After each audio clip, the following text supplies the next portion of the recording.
एक लक्षात घ्या की बंडखोरांवर कारवाई होईल, काही कारवाया झालेल्या आहेत, पण आम्हाला पूर्ण खात्री आहे या वेळेला कोणत्याही शिवसेना किंवा मनसेच्या बंडखोराला लोक मतदान करणार नाही।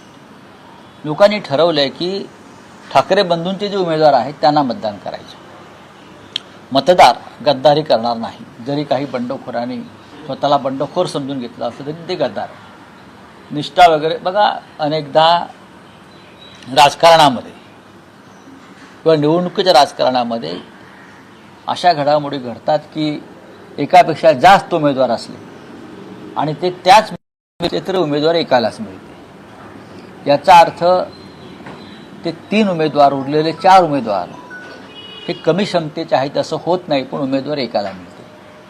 तसं झालंय, पण तुम्ही अशा वेळेला पक्षाबरोबर राहणं या संकट काळात याआधी राहिलेला आहात, तुम्ही राहायला पाहिजे। पण राऊतसाहेब, या आधीचा अनुभव असा आहे, बंडखोर त्यांची उमेदवारी कायम ठेवतात आणि काही प्रभागांमध्ये बंडखोर निवडून येतात। भले कारवाई झाली तरी त्यांना पक्षात परत घेतलं जातं। तर यावेळेस असं हे मी आता सांगत नाही, पण मला पूर्ण खात्री आहे की या वेळेला मराठी जनता बंडखोरांना मतदान करणार नाही। संयुक्त सभा तुम्ही म्हटलं होतं की होती, आजची तारीख देखील दिली होती, परंतु पुढे ढकलल्या जात आहेत संयुक्त सभा दोन्ही ठाकरे बंधूंची एकच सभा होणार नाही, एकच सभा तीर्थावर। इतर सभांना शक्ती लावण्यापेक्षा कार्यकर्ते प्रचारात गुंतलेले असतात।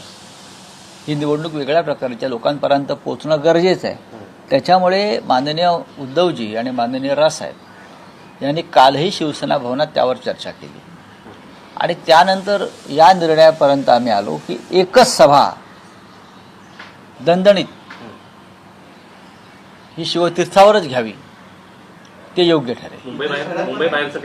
मुंबई बाहेर ठाण्यात एक सभा होईल, कल्याण डोंबिवलीमध्ये संदर्भात चर्चा सुरू आहे, नाशिकला होईल, संभाजीनगरला स्वतः उद्धवजी करतील, नाशिकला संयुक्त सभा होईल। राऊतसाहेब, याआधी बघितलं तर आचारसंहितेत नामफलक किंवा श्रेयांचे फलक झाकले जात होते आणि आचारसंहितेचे काही नियम होते, पण यंदा एका बातमीत वृत्तपत्राने एक बातमी दिली आहे की कुलाब्यात जो बाळासाहेबांचा पुतळा आहे तो हिरव्या पडद्यांनी झाकला गेलेला आहे। तर बाळासाहेबांचा धाक आजही कायम आहे। बाळासाहेबांची भीती ही देवेंद्र फडणवीस, एकनाथ शिंदे यांच्या मनामध्ये जी बसलेली आहे, ते भले काही बोलत असतील हो, हिंदुहृदय सम्राटांचा विचार आचार, पण मुळात तुम्ही त्यांची जी भीती मनात तुमच्या आहे त्यातून हे तुम्ही बाळासाहेब ठाकरेंचं बघा, बाळासाहेब ठाकरे हे राष्ट्रपुरुष आहेत।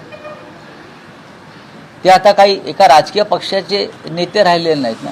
त्यांना तुम्ही राष्ट्रपुरुषाचा दर्जा दिल्यावर तुम्ही गांधींचा पुतळा झाकलाय का? मग मुंबईमध्ये अटल बिहारी वाजपेयींचे पुतळे आहेत, झाका ना। मुंबईमध्ये अटलजींचे अनेक त्यांच्या नावानं संस्था आहेत आणि त्यांचे पुतळे आहेत काही ठिकाणी, मग तुम्ही त्यांचे पुतळे का नाही झाकलेत अटलजींचे, आणि फक्त बाळासाहेब ठाकरेंचाच पुतळा का कव्हर केला किंवा झाकला? याचं उत्तर कोण देणार? तुम्ही बाळासाहेब ठाकरेंच्या नावानं अजूनही मतं मागताय ना, तुमची लायकी नसताना चोरलेल्या पक्षाच्या नावावर। मग बाळासाहेबांचा तुम्ही पुतळा झाकताय, पण निवडणूक आयोग इतका मूर्ख आहे की बाळासाहेबांचे फोटो आम्ही पाठे बॅनरवर लावतोय, प्रत्येक जण ते चोरलेला शिवसेनावाले लावतायत, भाजपवाले लावतायत, ते कसे झाकणार तुम्ही? एक पुतळा झाकून काय होणार आहे? इतका मूर्ख आयोग आम्ही आयुष्यात नाही पाहिला।